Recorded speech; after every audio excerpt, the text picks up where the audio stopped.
Hi everyone, welcome to Honey Drops Tarot. This is a special 2025 forecast reading for the sign of Sagittarius, Sun, Moon, Rising, or Venus. Sagittarius, thank you so much for being here. Thank you for all of your likes, shares, and subscribes. I truly appreciate it. Just a quick note, please do not fall for any scammers. I will never reach out to solicit for a private reading. I do offer private readings, and if you're interested in signing up for one of those or in making a donation, you can find the information regarding that in my Buy Me a Coffee link, my official Instagram and TikTok, all listed in the About section of my YouTube page, and I thank you so much in advance. Sagittarius, happy 2025. I hope that you are well. I'm going to be using a special layout for this reading today, and it's going to revolve around the 4 directions, north, south, east, and west. I'm going to be using 3 decks for the reading: the Citadel Fantasy Oracle deck, the Messenger Oracle deck, and the Tarot of Mystical Moments. The cards have been pre-shuffled. I'm going to get an overall energy for the center of the compass. For 2025, Sagittarius, please. Sun, Moon, Rising, or Venus. This message is for Sagittarius. Thank you.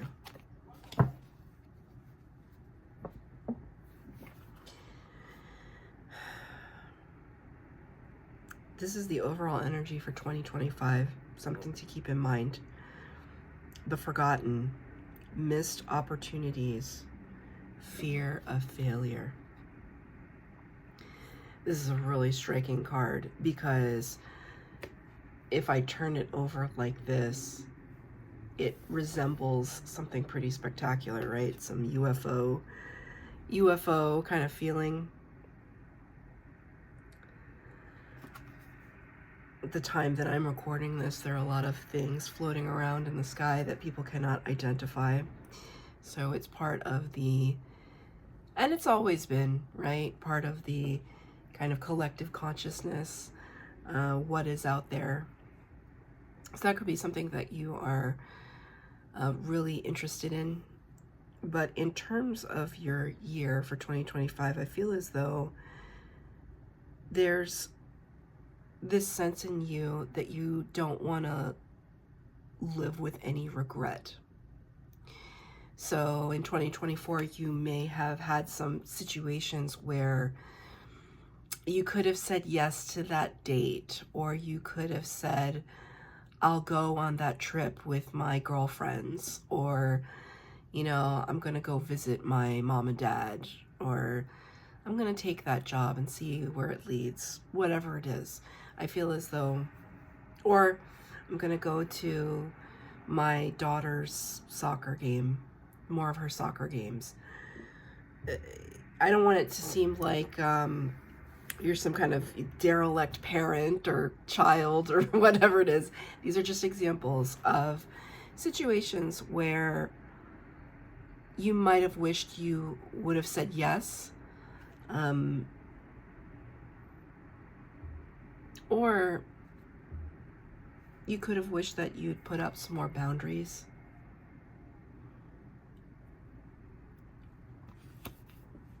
It's a strange energy to get for a yearly reading, but I'm gonna honor what the card says. I'm gonna get a clarifier. It literally fell on the ground. Yeah. Number 13, the Death card of the Major Arcana. This is Scorpio energy, and it talks about bringing something to a close. Endings bringing new beginnings. This sense in us that any unfinished business is going to be resolved. A little bit too, showing some vulnerability of the self. You could have prominent Scorpio placements in your chart or be dealing with the Scorpio.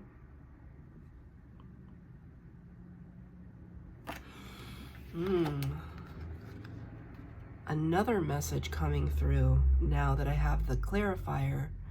The forgotten could be talking about somebody in spirit. Somebody you could have lost recently that is serving to guide your year, serving in your mind as a spirit guide, a spiritual resource. It's like their memory. It's like maybe you will be acting in their memory. You will be honoring them in some way. Take that as it resonates. It's really beautiful. These two feel very heavy. These are probably the heaviest cards I've gotten so far of any of the readings.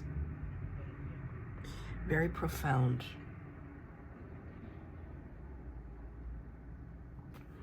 This is such a bizarre image. I just want you to look at it again.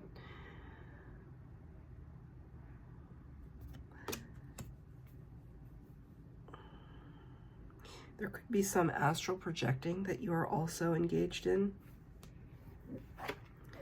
Astral projection, where you are traveling outside of your body to access other places, other realms.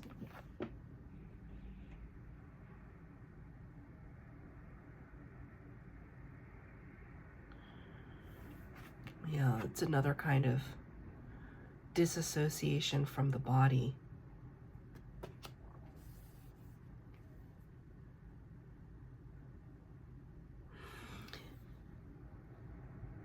There's something that is motivating you that is either spawned by the passing of someone else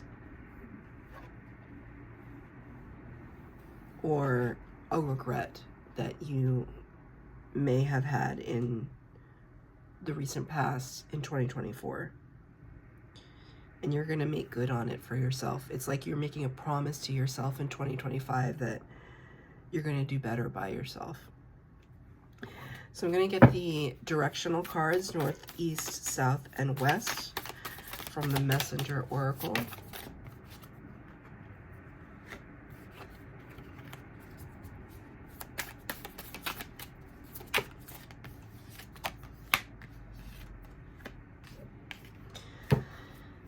Aries got one of these cards in the exact same position. Okay, so the direction cards are down. I'm going to get the clarifiers.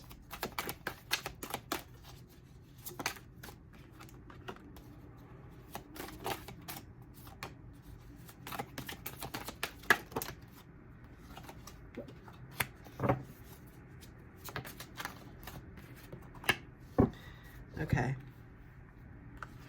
In the north position, which is the overall goals and themes that you're setting for the year, that you are setting for the year, seek your destiny.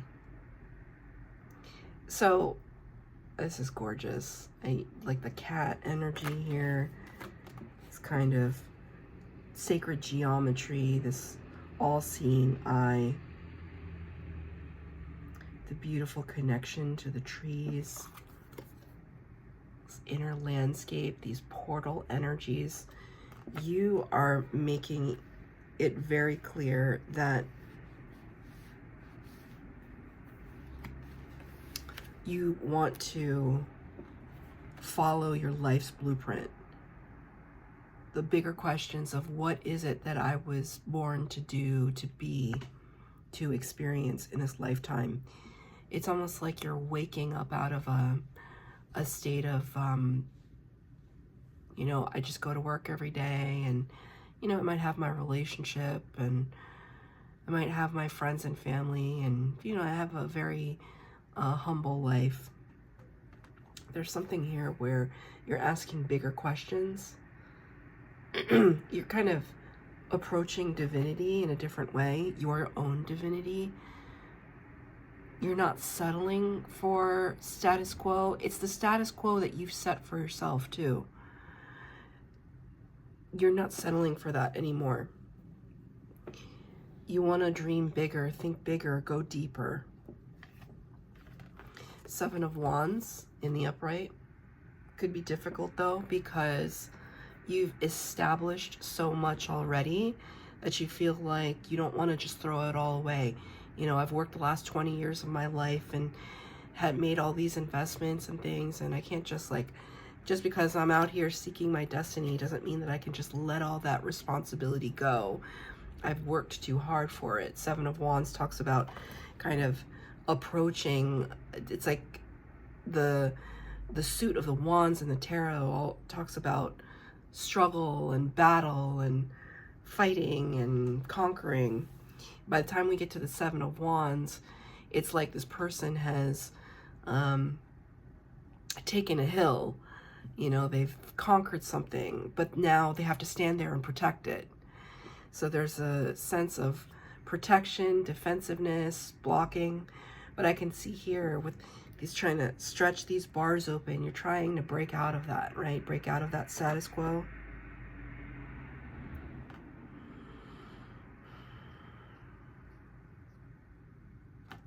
It's interesting too, because one of the tattoos, I don't know if you can see it, is a skull and crossbones, which for me directly links to the Death card. So it's kind of like you're wearing your accomplishments and your feelings or whatever, you're wearing them like on your body like tattoos. Like what you're feeling is right there on the surface. And you could be expressing this to your loved ones, right? Because I see the word love here. You could be expressing this to your loved ones. This, I do feel a sense of frustration, Sag. At the beginning of the year, the North position is the first quarter of the year, the winter months. I feel like there's this restlessness in you to really explore, what am I meant to be? You know, I know I'm meant for more, and I need to figure out what that is. Because you're fine just the way you are. Like, there's also this sense of acceptance here that Spirit wants me to remind you of. Like, we want you to explore these topics because you are a divine being, but part of your divinity is just being yourself and not putting the pressure on to be something divine. You are divine, right? So it's like Spirit wants me to kind of remind you of that balance, that waking up in the morning and showing gratitude for your life is itself a divine act, because your birth, your existence on this planet defies odds, right? You've heard that before, right? The sense that you are the product of at this point thousands of years of survival by all of your ancestors who survived fear and famine and war and pestilence and the elements, the environment. You're a product of all of that survival. On a cosmic level, you are the product of stardust mixing and melting and exploding and forming and evolving. You are literally a miracle. So to say like, well, I got to go out there and figure out what I'm supposed to be. I'm supposed to be something. You are something. You are something. You are the thing. So Spirit wants me to really help you to keep that in balance for yourself. There is going to be this searching, and I dare say you're going to find out some really profound things. Thank you, Spirit. But it also will help if you, thank you, Spirit, like release the grip. Yeah, look at how tightly wound his fingers are. It's almost like when you want something so bad, you try to hold on to it so bad, it actually works against you. Allow there to be flow at the beginning of the year. Take everything in. Observe. Experience. Interact. In the East position, what is rising? What is upcoming? Know you belong. know you belong. See how bizarre this creature is? It's like dragon, cat, amalgamation here. It's reminding me of my favorite dragon, right? Toothless. I keep Toothless here. Toothless is like my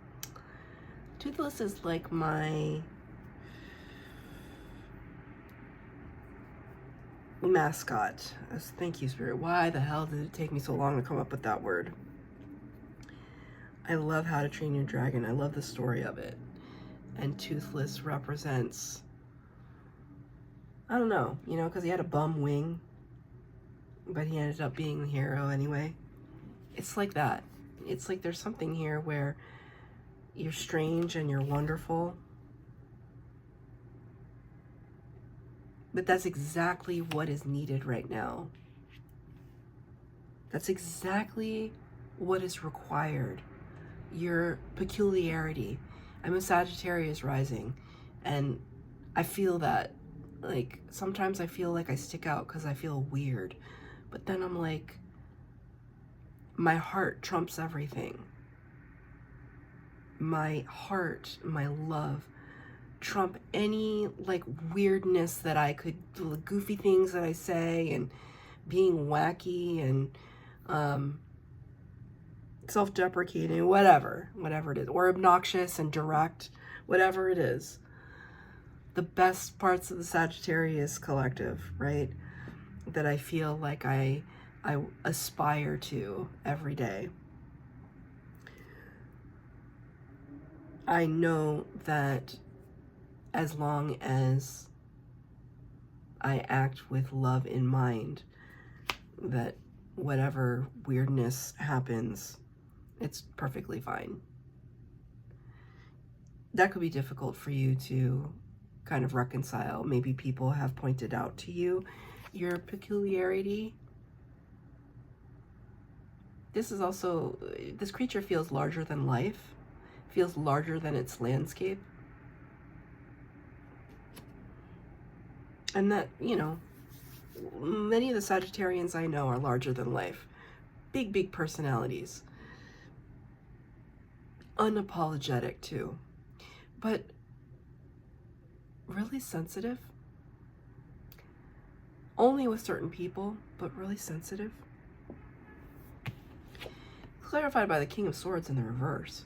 So it's this this sense in you that you're not going to know everything. The King of Swords is the expert, the authority in their field. A little bit of a know-it-all. King of Swords, this Gemini energy. Clarifying this, it's kind of like in the springtime, this Spirit just said meet your match. You might encounter somebody where they challenge you. They might test you a little bit, but in a good way, in a compelling way, in a way that perplexes you, that you can't figure them out. It's not going to make sense. They're not going to make sense, but you're going to remain interested. Spirit just is now singing that Billie Eilish song, Birds of a Feather.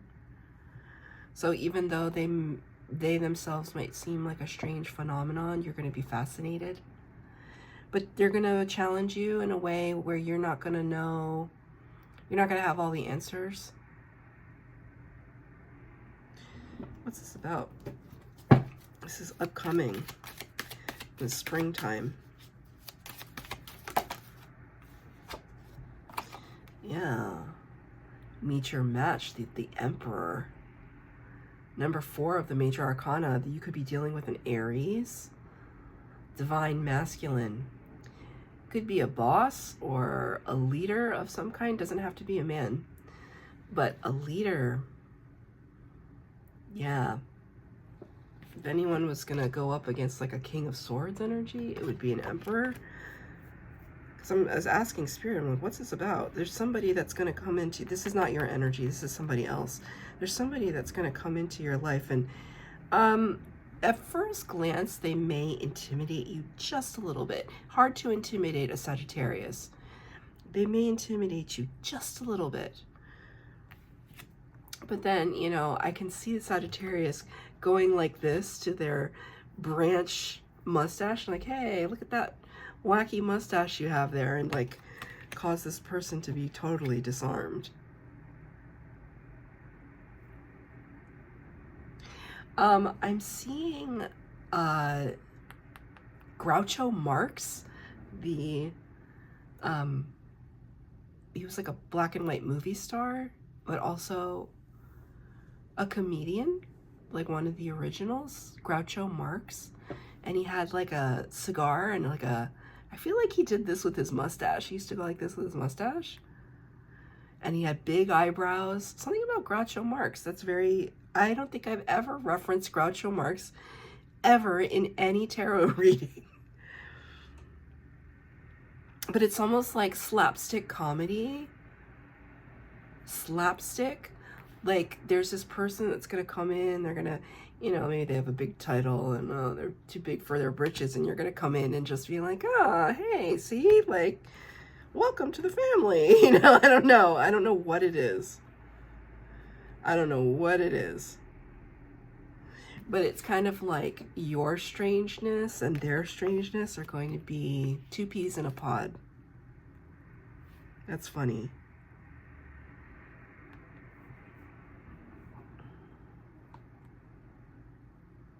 That is one of the most bizarre things that I've ever picked up on in a reading. So that's the springtime. That's something to look forward to. Somebody really integral coming into your life that's kind of gonna show you a thing or two, but you're gonna welcome it eventually.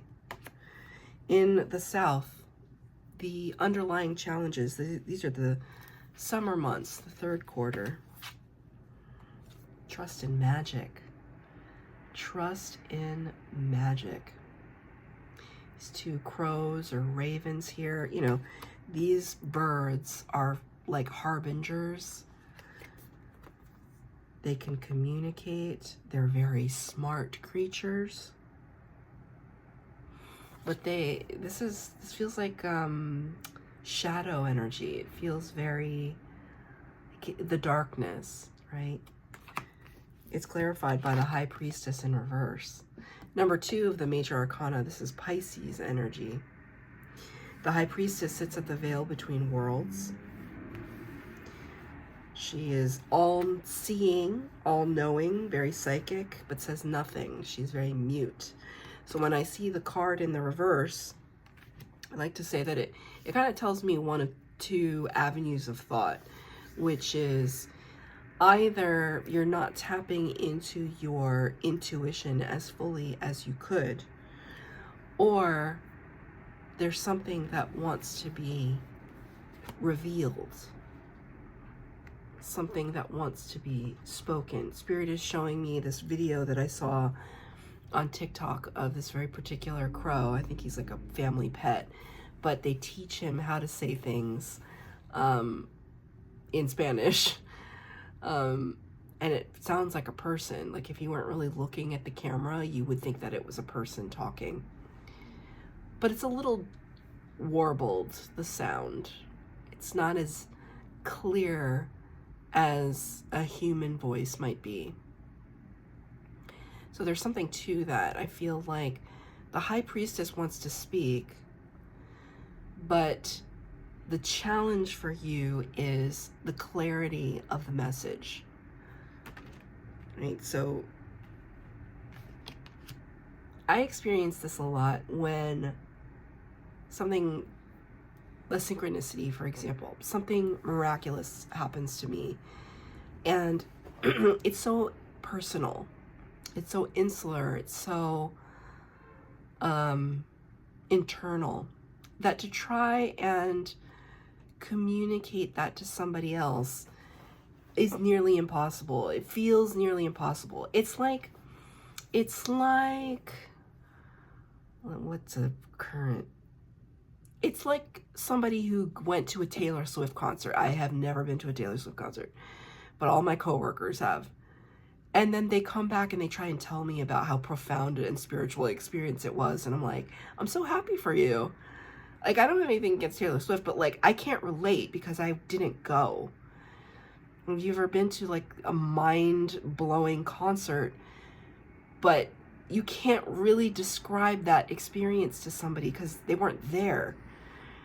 They didn't see they didn't experience the music. They didn't see all the pyrotechnics and graphics and costume changes and the singing along with the crowd in unison. They didn't experience any of that with you. So to try and explain to somebody else what it was like for you to go to a concert that literally shook your whole world, it doesn't really have the same effect. You can try, though. You can get as close as you possibly can get, but it will never quite be like firsthand experience. And so there's a part of you in the South position, the challenge, which is to experience spirit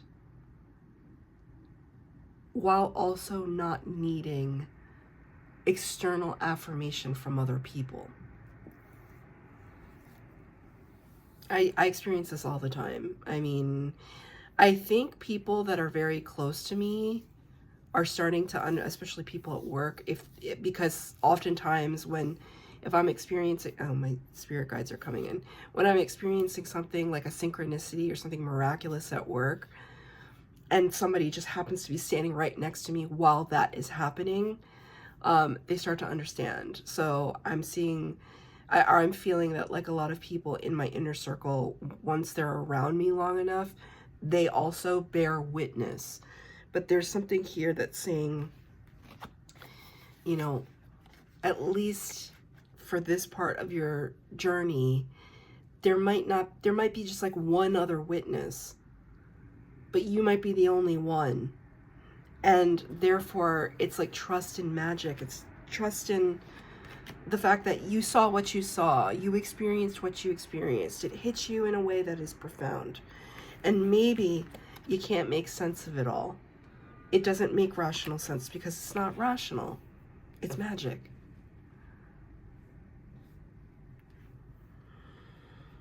In the West position, what is setting? What are you putting to bed? Change is unavoidable. Change is unavoidable, and it's clarified by the Knight of Cups in the reverse. The Knights bring messages. The Knight of Cups traditionally brings a message of love and compassion, friendship. I think in the fall energy, you are letting go of someone, a friend perhaps, a situation perhaps, that is no longer serving your best and highest good. And it's this wisdom and strength that comes from that letting go, right? There's like again, we have a reference to the Death card. It's this knowing that that's a part of your past and you're looking forward now. And I say that very confidently because this Knight of Cups is in reverse. It's like a false person or an inauthentic person, an inauthentic promise, an inauthentic gesture. And you're not tolerating that anymore. You're not tolerating people like that anymore. It's a big lesson for 2025, actually. Understanding that people don't have the same heart that we do, whatever that heart looks like. Let me get one last card to close the reading. Advice from Spirit for Sagittarius.